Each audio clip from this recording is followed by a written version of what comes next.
Okay, so another how-to video. I've had a lot of requests since I put out my my first how to make a swim bait with just a simple plaster mold, and I've had a lot of requests on how I actually pour the plastics and that entire process. So in this video, this will be, I guess, part 2 of how to make your swim baits, plastic lures with your plaster molds.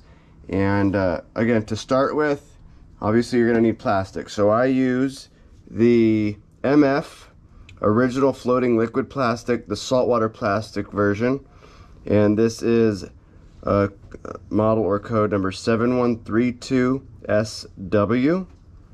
Again, 7132SW. This is the quart. You could also buy a gallon, but which I do. I get the gallon, then I just pour it into this quart. So again, first thing you need is the plastic. And this is just for, again, 99% of all the fishing I do is in the ocean, is with salt water. So this is why this is my go-to. This is pretty much the only one I use. You can get, you know, extremely soft, medium hard, other formulas for the different types of fishing you're doing, whether freshwater or saltwater, and you can get those as well. Again, this is MF saltwater plastic 7132SW, pink label. Secondly, you'll need a measuring cup, a glass microwave safe measuring cup. This is an Ink or Hawking. You could also do Pyrex or others. If you're doing very large pours, large amount of pours, I'd get the 2-cup version, larger cup version. However, with what I do, what I pour, 1 cup works perfectly fine. Of course, after you've made your molds, you'll need those. So we've got our 3-inch molds here. That's all I'm going to be making today, with the flat tops. Again, 3-inch flat top paddle tail. That's all we're going to need there.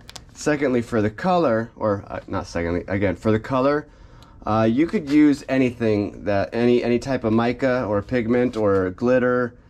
They do sell liquid colors for it, non-bleeding and other colors for it, but I don't particularly like the liquid colors, so I go with mica pigments.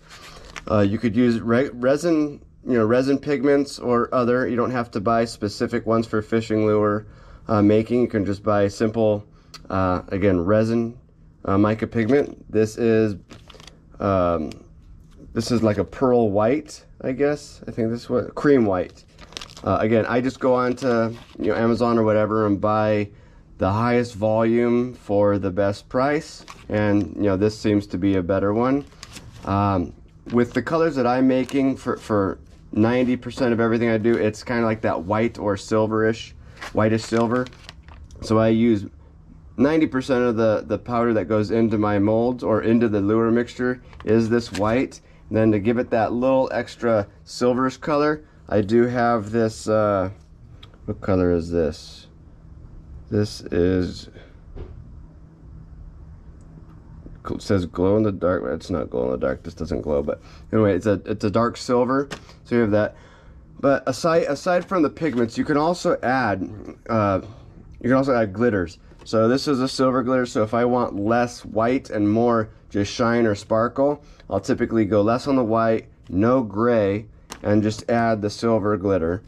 You could also add black, add some gold into it, or this is how I make a lot of my glow-in-the-dark lures. I get a glow-in-the-dark powder. Again, you can get this at any craft store or on online retailers. This is the glow-in-the-dark powder.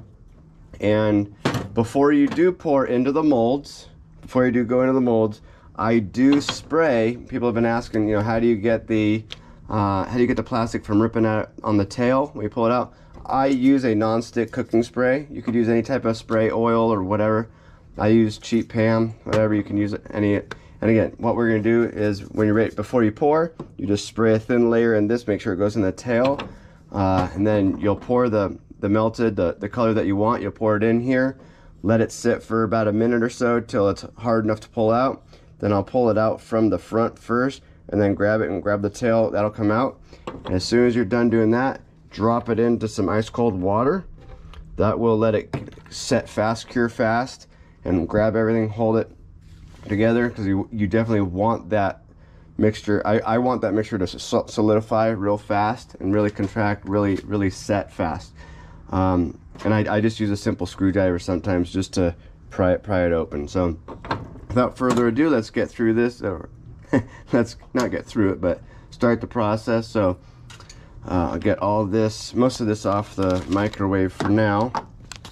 I didn't even mention that to heat it up, just use your basic. You can use a cheap microwave. I just use a little Oster. It was like $100 on Amazon or something. It works perfectly fine. All right, so let's get started here. I'll get all these colors out of the way for now.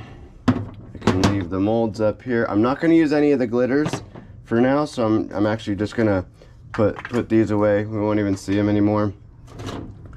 And so depending on how many lures you plan to pour, I know that I usually don't do more than 15 or 20 at a time, and so I only usually need about 1/3 to 2/3 of a cup. I never go up to a full cup. That's just a lot, and I'll end up wasting it, so I'm not going to pour 40, 50, 60 lures. Again, only doing 15, 20, so I'll go probably 1/2 cup to a 2/3 cup of this. Make sure, one of the big keys on this plastic though is you want to really shake it well, get all the plastisol and all the hardener completely mixed around. If you don't, supposedly if you don't shake it, don't mix it, that hardener part settles toward the bottom because it's heavier, and you don't get the right, it doesn't heat up properly, it doesn't set properly. So make sure you shake it. It says in the instructions to shake well before using. See website for more instructions and information. I typically just shake for anywhere from 30 seconds to a minute. This is already pre-shaken going in before the video, so I've already shaken this a couple minutes just to get it mixed. But we'll do this real quick just to make sure there was no settling of the hardening part of the plastic.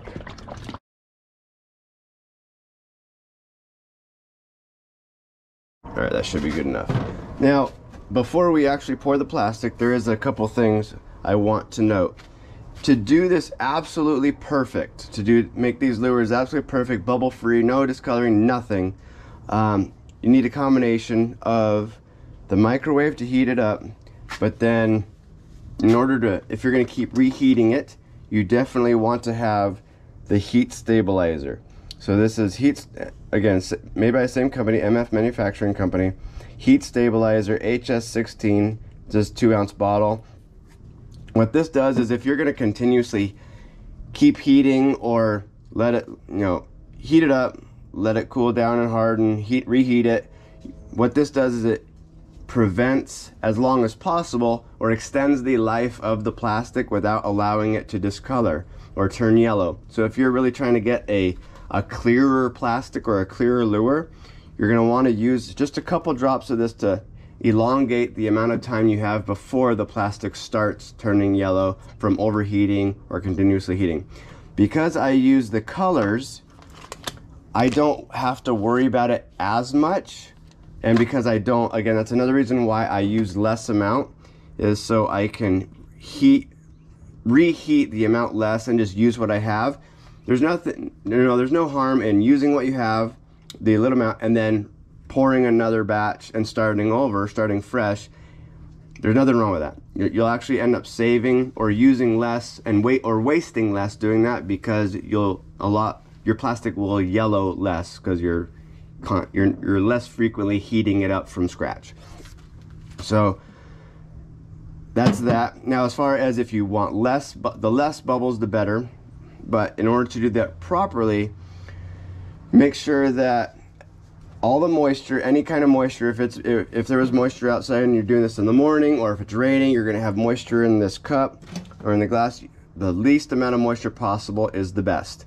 And so if you're doing this and it's moist outside, you live in a humid area, chances are when you heat this up, there are going to be bubbles. It's just going to happen naturally. What a lot of others that I've seen pouring lures on YouTube is they have a pressure or I don't know what it's called. They have a separate pressure cooker or heater that you actually put this in, and it heats it up or it's a vacuum, sorry, it's a vacuum sealer.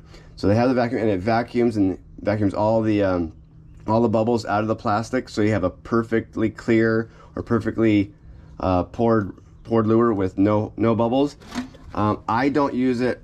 These aren't professional made. These aren't being sold. I don't have to worry about that. So I don't worry about the vacuuming. I put the colors in, the pigment in, mix it around, put it in, and I catch fish. That's my main focus. Again, these aren't for sale, so it's all for me.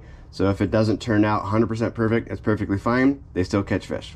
So that out of the way, let's get started with the actual making of the lure. So again, now that this is shaken, I'll go ahead and pour about half a cup. There we go. There's half cup. Again, you can always do more in the future.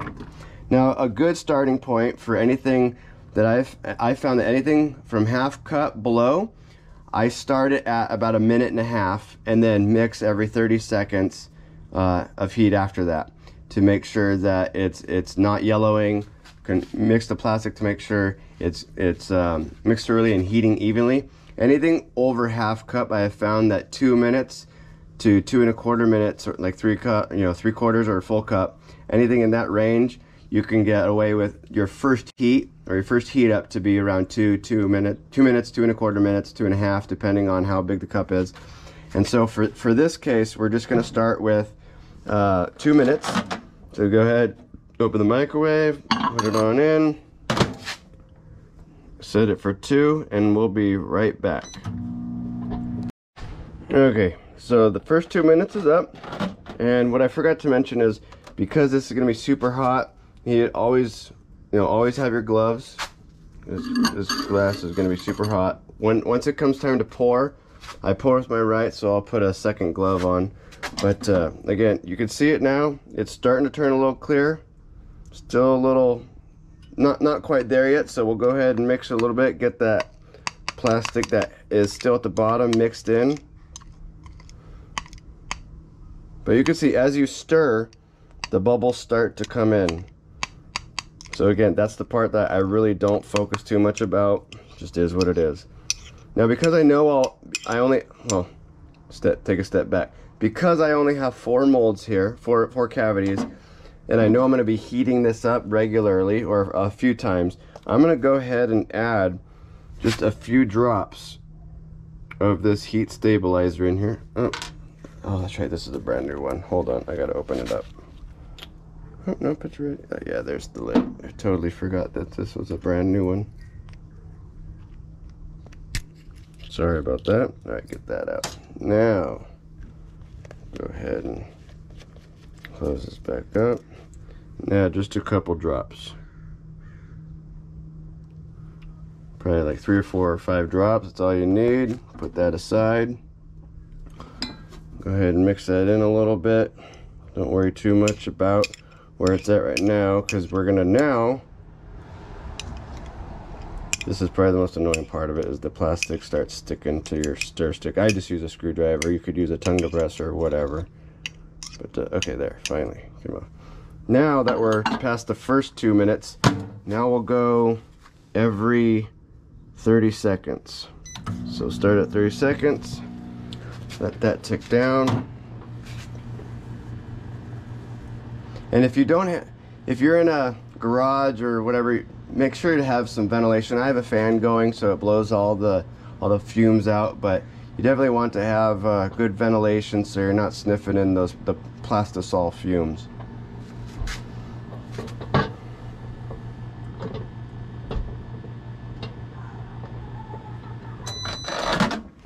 Okay, so you can see all the fumes coming out of that. So we'll go ahead and mix that. Still not quite there. And again, one thing to note is when you are doing the plastic, the general melting point, or the good point to have in terms of temperature, is roughly around that 320, 340 range. That's a good temperature to keep this at, and it'll keep the plastic flowing smoothly. Okay, it's not quite there yet, so we'll give it another 30 seconds.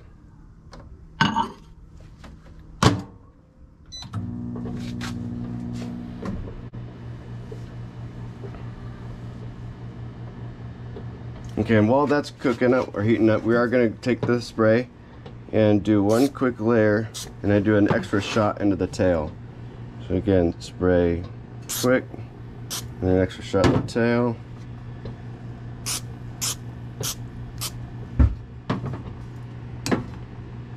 And if you want, you can go ahead and just wipe the tops. So obviously you don't need to have the oil on the top there. Okay, let's check this now. We should be about good. We'll probably do one more 30-second, and then we're gonna be ready to start adding color. Actually, you know, it's good enough now. Let's go ahead and add some color. Okay, so I just take my color. You could use a tongue depressor, screwdriver, whatever you want, and just start with small amounts. So that was a bit much. I'll take that and just drop it in there. It's a good one to start with. Take the screwdriver or whatever your mixing tool is. And you will notice that if you're using powder versus the liquid clearly and obviously for reasons that it's liquid, so it's a duh, will mix a lot faster, mix in and dissolve a lot faster than this powder, which is perfectly fine. But the powder gives it a more solid look. No chance of it bleeding, no chance of it mixing into different colors or the dyes coming out of it. No, it's just straight pigment, so it's gonna look great. This is again like a pearl white. It's an amazing color, cheap, excellent. So there's the white.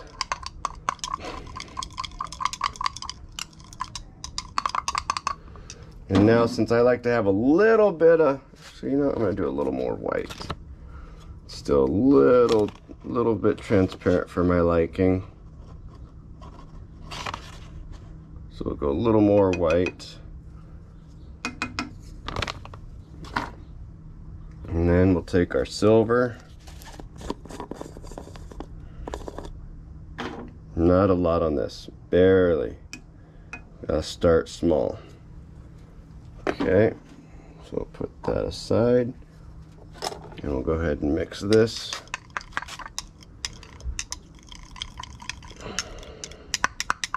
And that gray or that darker color that I just put in there has a sparkle to it, has a natural glitter or shine color to it, so you don't have to have the glitter. And wow, this is actually looking really, really good. I like this. Okay, that's looking good. So now we'll go ahead and put it in for one more 30-second segment. Second heat, and then we'll pour the first batch. Remember, we already sprayed it, so keep that in mind. Again, it doesn't add any thick layer. It's just very thin layer down there just to allow it to release quicker. That's the only point of it. Just release it out of there quicker. Go ahead and put the second glove on now, since we are going to pour after this mix or after this heat. Okay.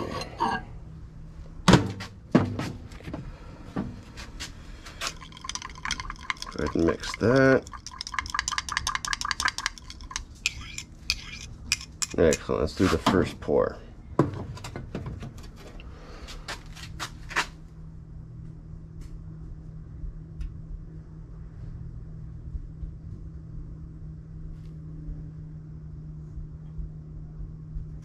Just that easy. And what you will notice is that with plaster, it stays, it's not heated up. I haven't preheated this, so you'll notice that when we get to the tails,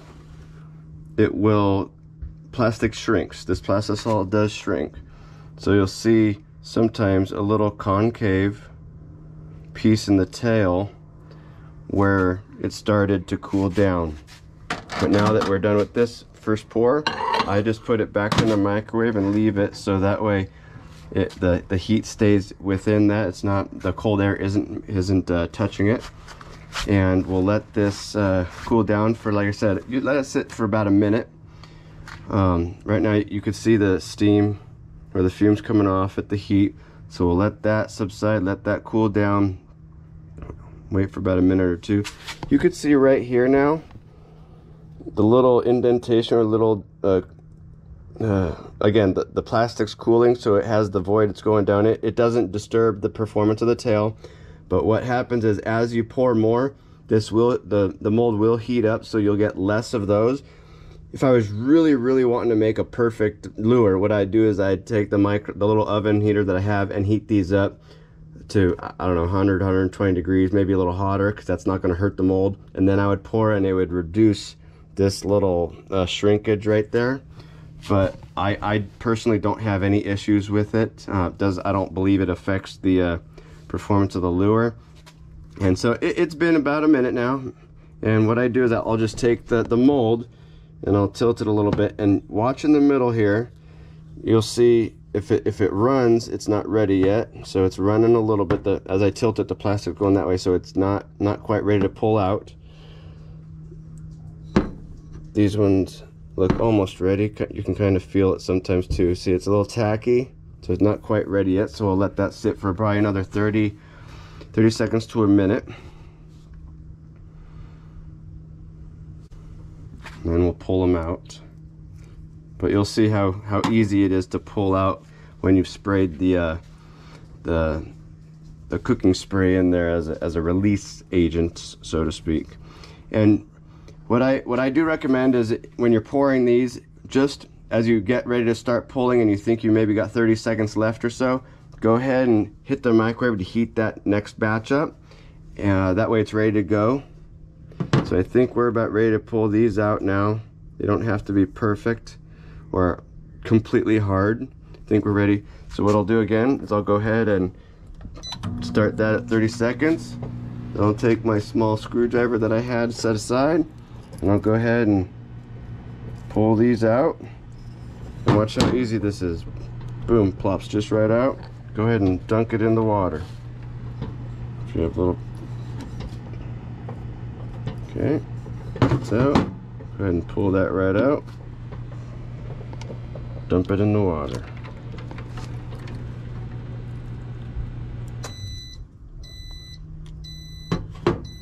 Just like that.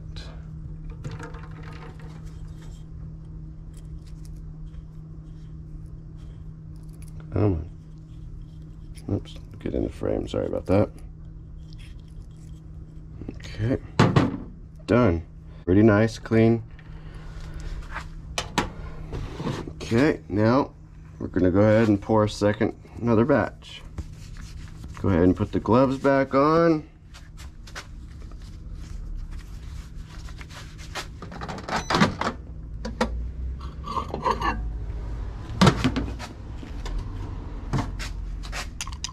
Okay, give it a stir.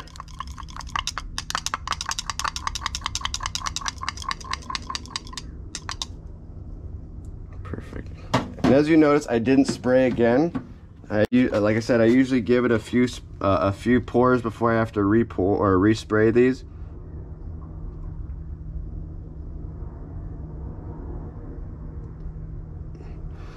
And you'll trim it later, so make sure that you pour some that goes over the top of the mold, or the cavity rather, because with the shrinkage it'll fill in fine. If you just pour it to the top, it's going to shrink and not fill the entire void or cavity.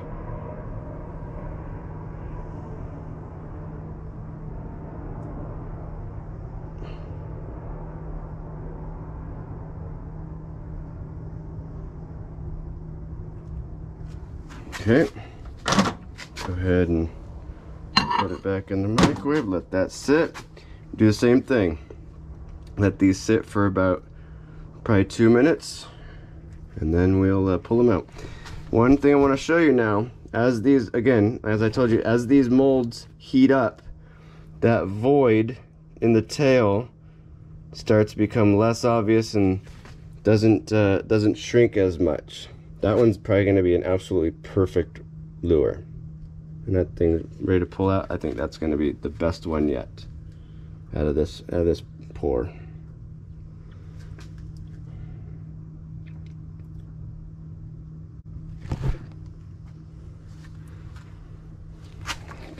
bit longer.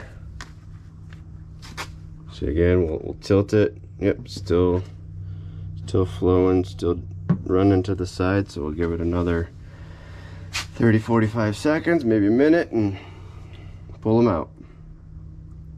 And one thing to note is if the color, like for example, if this wasn't white enough or silver enough, whatever, you can always add more into the color. No, nothing telling you or stopping you from doing that. But just be careful, because when it starts becoming darker colors or like reds or blues, it can get really dark really fast. White, it just gets more white. Bright white, that's all you can do. But with colors outside of black and white, the smallest amount of powder added makes a huge difference. So just keep that in mind when you're doing colors outside of white and black. Okay, should be good here. Oh, that one's still a little bit soft on that one. As you can see, the voids in the tails are still there, but you could tell by the last one it was heated up and it's much less. All right, so we should be able to pull these out now.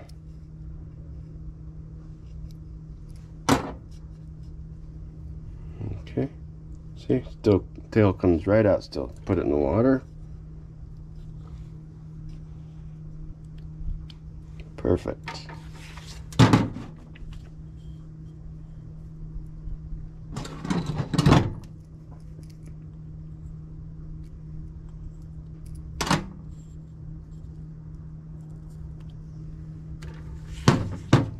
Alright, here's the one I thought would be perfect. Let's see what it looks like.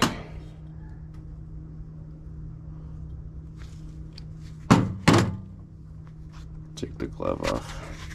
Let's see what this guy looks like. Woo! Woo! That's good right there. That's good stuff. Excellent. Alright, let's get that back in the water. Alright, when I come back, what we'll do next is I'll show you how I trim them, and then once you trim them, you're done and ready to fish. Alright, these have all been poured, all half cup of this. You can see I poured it, nothing left, all used up. Let's see how many 3-inch swim baits a half cup of plastisol makes, or plastic mix. 1, 2, 3, 4, 5, 6, 7, 8, 9, 10.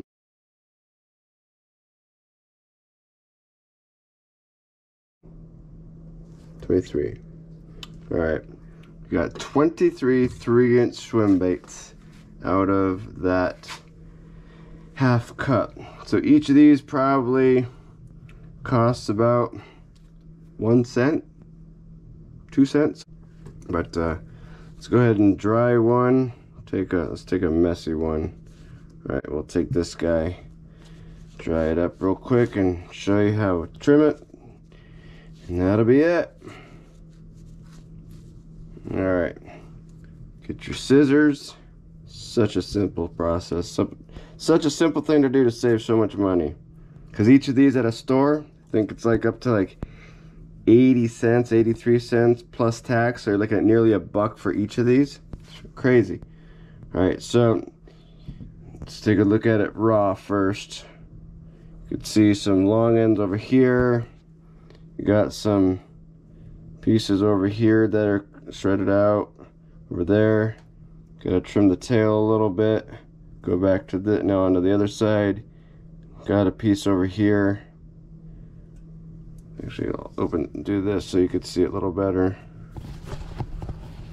So again, you got this piece over here, some stuff on the back end, pieces over here.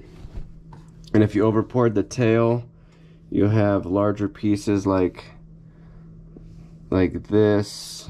Oh, that's not even a big piece. Like this piece right here, or this one right here. So again, we'll take this piece right here and just trim this one up, just to show you what I do. Again, just take scissors, run it along the line of the body. Again, doesn't have to be crazy perfect. Fish won't know the difference.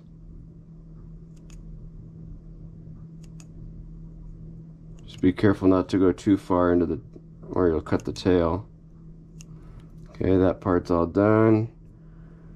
Nothing in here, maybe a little bit in here.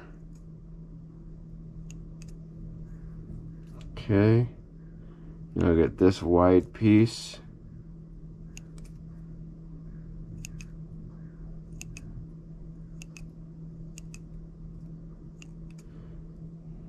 Cool, take a look at it. A little more right there. Alright, for the most part, shoot, that's done. One thing to add though, I have had a few people ask, hey, what about, you know, I've seen other videos and other people that, you know, dip the tails in chartreuse or whatever it is. Now, I've done a lot of research on, you know, whether fish see color or not. The answer is yes, they see color, but colors, once they go into certain depths of water, whether you're looking at it from top down or bottom up, colors change. Color. So white is like the combination, believe it or not, white is the combination of all the colors out there, or all the shades out there, and white stays its true color the longest, or the deeper than any other color. So when you look at like blues and greens and reds actually completely disappear. Blues and greens, they get darker, and by the time they get down to like 20 or 30 feet, they're black. So it's virtually the same thing as having a black lure. However, white, you get down to 50, 60, 70 feet, 80 feet, they're still white. The farther down you go much farther down, and everything starts turning into a black or a very dark color, especially when you're looking at it from bottom. So they see it less, but they feel the vibrations of the tail more than they do see the actual lure. So they're going by their lateral line and everything else about their body, and that's what makes fish so awesome, is they don't have to see, they go by, you know, when they can't see, they go by smell, by feel. And so, you know, like I said, people have asked me, you know, do you dip the tails? What do you do? And for me, no, I don't dip, but I also don't leave the tails just as is. So what I do for tails is I just take a permanent marker, and what this does is as it's swimming and the motion's going, it's creating a flicker. Like when you paint the tail black, it creates a flicker, a different change of color. So as it's swimming along, you have the black, kind of looks like a tail of a fish. Huh, imagine that. And so I color it black, which once it dries, it actually turns, you know, black permanent markers for one reason or another, I don't know why, turn into a purple. They don't stay black. I don't know why, whatever. But I'll color this whole thing right here black.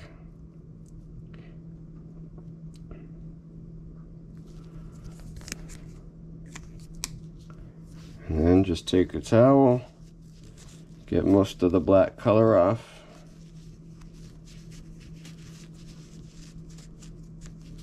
Excellent. And then take my whatever jig head size, 1/4 ounce, 1/8 ounce, doesn't matter, whatever. Feed it straight down that middle. And with, this is a 3/0 hook on an 1/8 ounce jig head.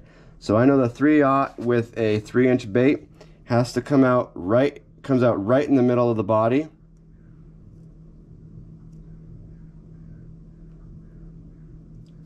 And I've done so many of these, I know exactly where it's at. So you put it in there, and boom, you got your 3-inch swim bait on a 1/4 ounce or an 1/8 ounce jig head, and you want it to come out in the middle of the body, so it allows that tail to have really solid action, really good action. So when you look at it from the bottom, that fish sees white with the black or purple tail, and boom, you got yourself a fish. But one thing I do want to note is that don't make a big batch and then mark the tails with permanent marker and then put them in a bag, because the permanent marker for some reason or another, when you know, after for couple days or whatever afterwards, it will bleed. So if I put this in a bag and left this like this, this marker would bleed onto this other plastic, which creates terrible looking lures. So again, only do the marker when you're about to use that bait or about to use that lure, and then you're fine. Other than that, that's it. That's all she wrote. That's again, first, I already did the video on how to make the mold with the plaster, but this again was specific to the actual pour. Hope you enjoyed the video. If you haven't already, please give the channel a subscribe, click that notification bell, give the video a thumbs up, and go fishing. See what other videos we can do for you. In the meantime, take care, have fun, go get some. You!